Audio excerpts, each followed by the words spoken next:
Hello, my name is Riley Hubbard, and this is my adaptation video presentation for EDSE 509.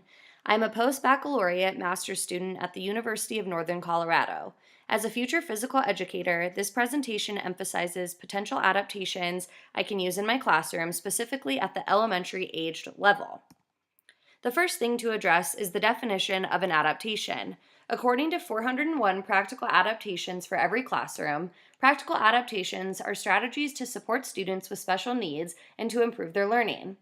An adaptation is an umbrella term for accommodations and modifications. Some people use the terms adaptations, accommodations, and modifications synonymously, but these are not the same.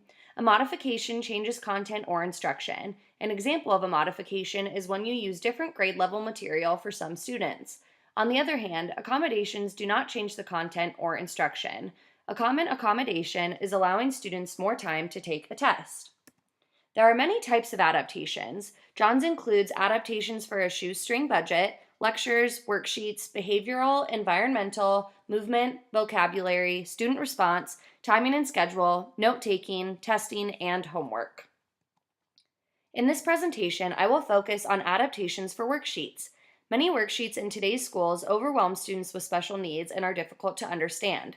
According to John's, common worksheet problems include too much clutter, they have more than one set of directions per page, include unfamiliar vocabulary, and directionality differences. Luckily, John's has many suggestions for worksheet adaptations. These include, but are not limited to, adapting the appearance and content of the worksheet, increasing the appeal of worksheets and making them more fun, and offering alternatives to worksheets. Let's begin with an idea to adapt the appearance of a worksheet. Adapting the appearance of a worksheet ensures the paperwork is user-friendly for the student. John suggests increasing the white space.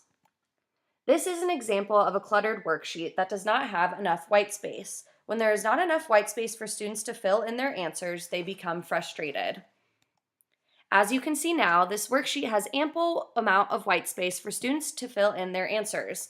Not only does this decrease students' frustration, Johns claims he heard that with more white space, we might achieve greater results from students. Another strategy Johns suggests in order to adapt the appearance of a worksheet is to use bold type or italics for keywords. As you can see on this worksheet, there are no bold or italicized words to signify the keywords. Some words are underlined, but Johns cautions against the use of underlining because it makes the words harder to read. Now that you see this improved worksheet, italics and boldface signify the keywords. Now it is very apparent which words students should pay attention to.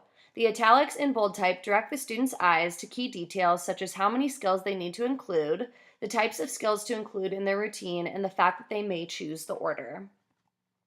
Another adaptation strategy John suggests is to make the worksheet more fun and appealing.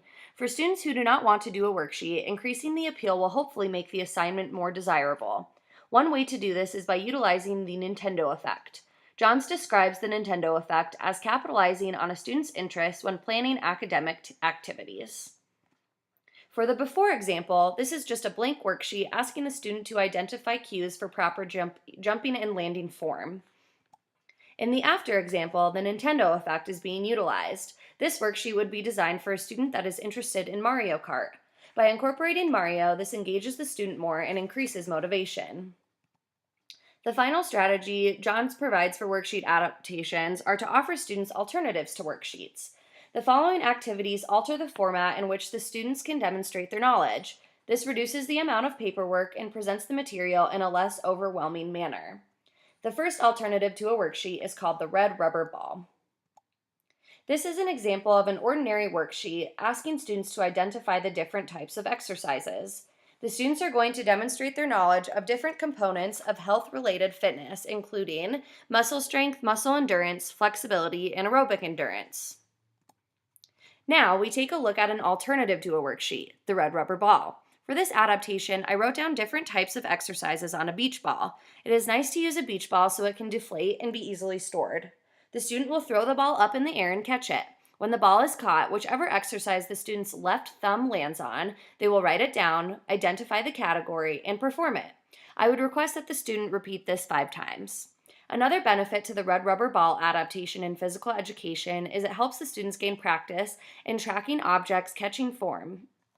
To make it even more fun, you can challenge the student to clap before they catch the ball, or try and catch the ball right before it touches the ground. The student could also get into pairs or small groups. The partners could throw it to each other, and they could all write and perform the exercises together. Another fun alternative to a worksheet is the classic game of memory. Memory is a game with a set of cards, and the objective is to turn over the pairs of matching cards. This is an example of a worksheet before it has been adapted into the game of memory. The goal for the student is to match the type of food to the corresponding food group. For example, students would draw a line from bread to grains. What you see on your screen now is the previous worksheet translated into a game of memory. The student would begin with all of the cards facing down. One at a time, the students will flip 2 cards over. If they do not match, such as pumpkin and protein, the student will flip them back over so they cannot be seen. This process continues until the student finds each matching pair. Not only does this game make learning the food groups more fun, it is very appealing for visual learners. The game of memory works very well in different subjects, including math and reading. Learning math problems, vocabulary words, and food groups has never been more fun. This game is appropriate for all ages and can be simplified or made more complex with more difficult concepts or more cards. I would use this particular memory game for a 4th or a 5th grade classroom. Another strategy Johns recommends as an alternative to a worksheet is to provide the students with bingo cards. The object of bingo is to get 5 boxes in a row. Whoever gets 5 boxes in a row first gets a bingo. The before worksheet is for an independent warm-up where the students must write down the exercises they choose to perform. At this point, the students would already have a wide foundation of warm-up exercises because we would have been performing these all year. These exercises could include, but are not limited to, push-ups, jump roping, and jogging around the gym.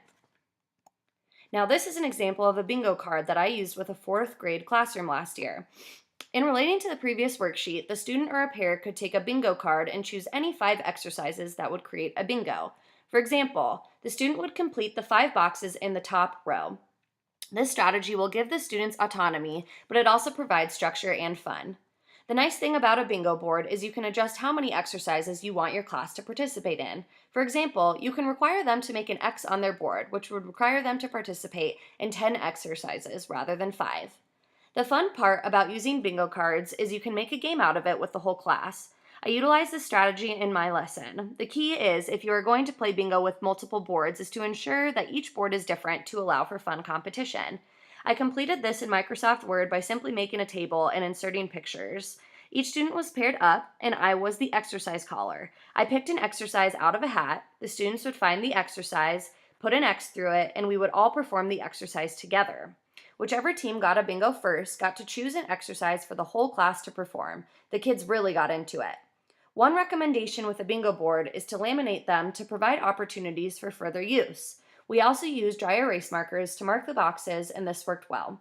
Another recommendation if you are going to play a bingo game with an entire class is to make sure that you will pull a bingo within the first 10 to 15 cards. To explain further, before we played the game, I looked at a particular bingo board and chose a row that would make a bingo. I then found those 5 cards and put them in my hat.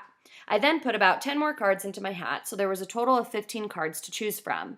This ensured that the game would not go on forever and a group was guaranteed a bingo. Since I did this with a 4th grade class and I had a limited amount of time, the strategy allowed us to play a full game and still kept us on schedule. The final example of an alternative worksheet in this presentation comes in the form of the original game Tic-Tac-Toe. Here is the original worksheet asking students to perform the 5 exercises and identify the muscle or muscles that are activating during that exercise. For example, hamstring could be an answer for muscles that are getting stronger during a lunge. This shows how to provide an alternative worksheet in the form of tic-tac-toe. I like to call this fit-tac-toe. The object of the game is to get 3 in a row before your competitor. The game ends when a person gets 3 in a row or the game is tied. For schools with iPads, I like to involve the technology in physical education. As you can see, each exercise is a GIF with a link to their respective exercises. For example, if a student clicks on the inchworm bubble, it will take them to the inchworm page.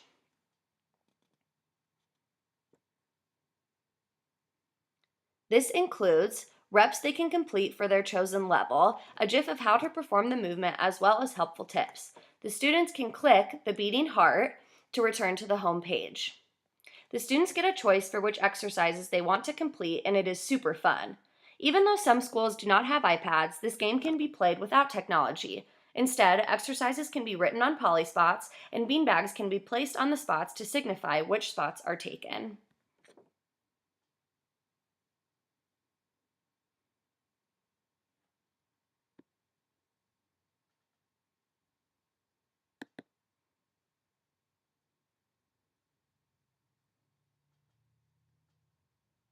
In conclusion, worksheet adaptations are beneficial and should be utilized to fit students' needs. These adaptations can be in the form of adapting the appearance and content of the worksheet, such as increasing white space or using italics or bold type, making the worksheet more appealing by utilizing the Nintendo effect, and by providing alternatives to worksheets such as the red rubber ball, memory, bingo, and tic-tac-toe. I hope you learned something new through this presentation and can use some of these tips in your classroom. Thank you for watching.